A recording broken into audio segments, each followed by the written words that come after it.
എടയൂർ അക്ഷര സാംസ്കാരിക സമിതി പ്രവർത്തകർ നിലമ്പൂർ വനാന്തരങ്ങളിലേക്ക് നടത്തിയ പ്രകൃതി പഠനയാത്ര ശ്രദ്ധേയമായി.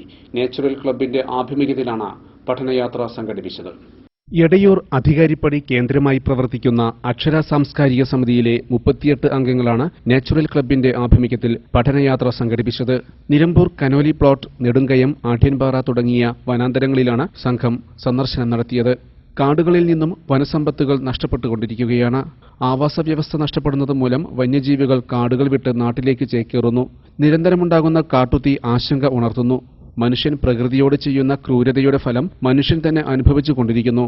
ഈ സാഹചര്യത്തിൽ പ്രകൃതിയോട് ഇണങ്ങി ജീവിക്കുക എന്ന മുദ്രാവാക്യം ഉയർത്തിപ്പിടിച്ചാണ് എടയൂർ അക്ഷര സാംസ്കാരിക സമിതി പ്രവർത്തകർ പ്രകൃതി പഠനയാത്ര സംഘടിപ്പിച്ചത്. പഠനയാത്ര പ്രവർത്തകർക്ക് ഏറെ ആവേശമായി.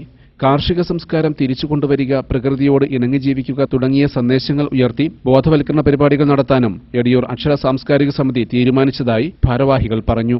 സമിതി president V P Rasheed, secretary Ameer T, treasurer Pradeep Kotteeri, കമങ്കാട്ടിൽ ജയപ്രകാശ്, നാച്ചുറൽ ക്ലബ്ബ് ഭാരവാഹികളായ Fabil V P, M Rajesh, Nisar Palakkal, Ishaq തുടങ്ങിയവർ പ്രകൃതി പഠനയാത്രയ്ക്ക് നേതൃത്വം